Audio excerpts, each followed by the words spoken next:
يوم 5 يوليو وقمر جديد في برج السرطان، ويحدث الكثير والكثير مع جميع الأبراج. كل برج على حسب وقوع هذا القمر الجديد في برج السرطان الذي يمثل له بيت اللي هو جزء ما في حياته هيحدث معه جديد. كل برج عنده تغيير. هنتكلم على الأبراج الأكثر حظا خلال بداية من هذا اليوم، والأبراج الأكثر حذرا اللي تاخد بالها. من البداية كده نقول الأبراج الأكثر حظا نتيجة لهذا القمر الجديد: برج السرطان، برج العقرب، برج الحوت، وبرج الجوزاء. أما بالنسبة للأبراج الأكثر حذرا الأبراج اللي تاخد بالها يعني تمام: برج الأسد وبرج الجدي. نتطرق الآن إلى التوقعات لجميع الأبراج، لكن تنويه كده وأمانة اللي بقولها دايما: اشتراك وتفعيل الجرس. زي ما احنا بندي شغلنا بأمانة، انت أمانة عليك تشترك لو بتتابعنا دايما. اشتراك وتفعيل الجرس يصلك مني كل جديد. اللي عايز قراءة خاصة بعمل القراءة مكالمة مباشرة الساعة 2-3، بعرفك كل شيء بأمر الله عن حياتك، السنوات القادمة، السنوات الأكثر حظا ولا حصل كل شيء. اللي عايز قراءة يتواصل على هذا الرقم اللي كاتبه على الشاشة وكاتبه على عنوان الحلقة، ونبدأ في حلقة هامة لتوقعات جميع الأبراج. السلام عليكم ورحمة الله وبركاته. يوم 5/7 والقمر الجديد في برج السرطان وتوقعات جميع الأبراج. نبدأ كالمعتاد ببرج الحمل. حبايبي برج الحمل، هذا القمر الجديد يحدث في بيتك الرابع. أمر جديد وطارئ يحدث مع الدائرة المقربة، خاصة بيت العيلة، مع الإخوة، مع الأهل، الأب أو الأم.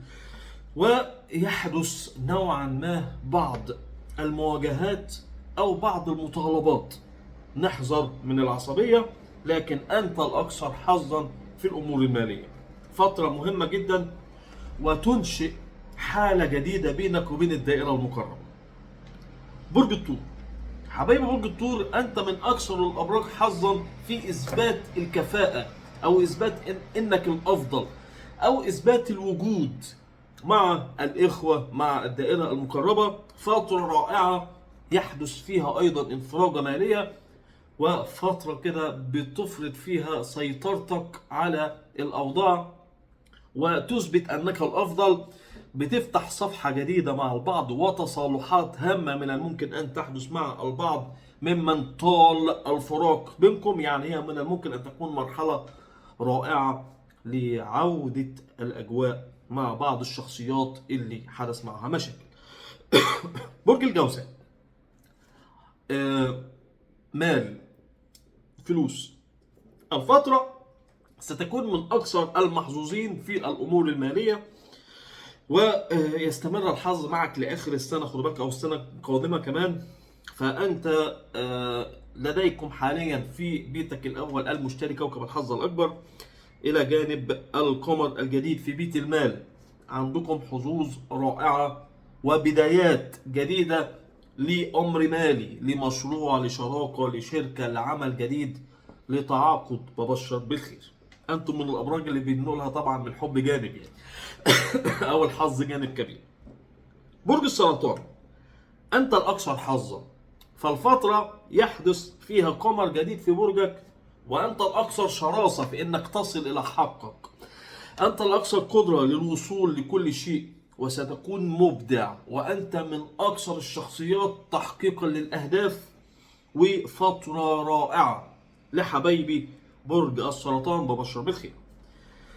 أما بالنسبة لبرج الأسد، أنت من أكثر الأبراج التي يجب أن تحذر. الفترة لن تكون بالمناسبة إنك تصنع أي شيء فيه مجازفة.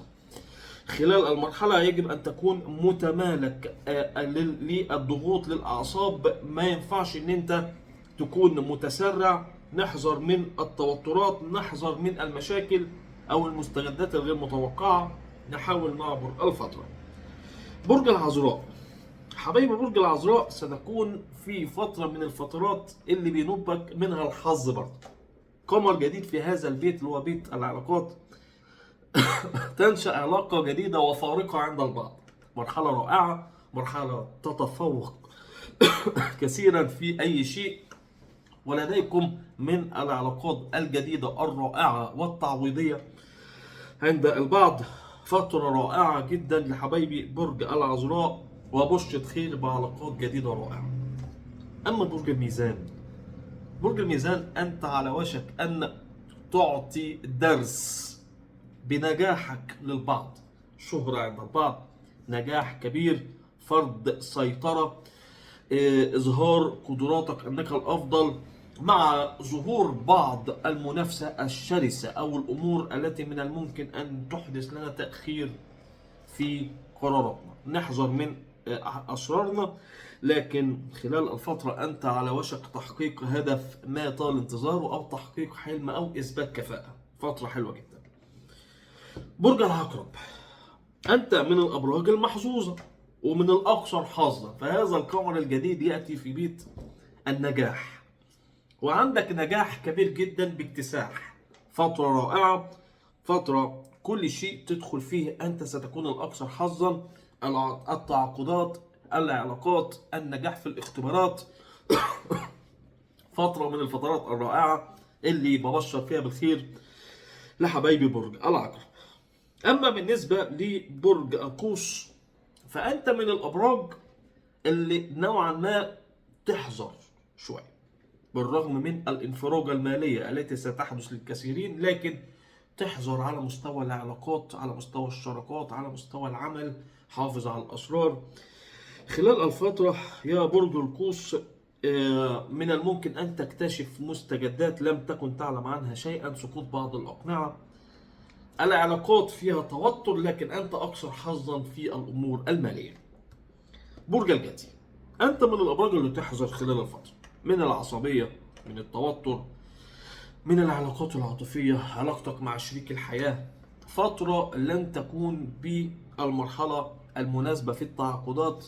نعدي القمر الجديد اللي بينشأ في أمر جديد، لكن على الجانب الإيجابي لمن ليس له علاقة فأنت في مرحلة رائعة. يعني اللي مش في علاقة أصلا، فمن الممكن أن تكون المرحلة رائعة في العلاقات الجديدة، لكن نوعا ما نحاول ان احنا نحافظ على اعصابنا.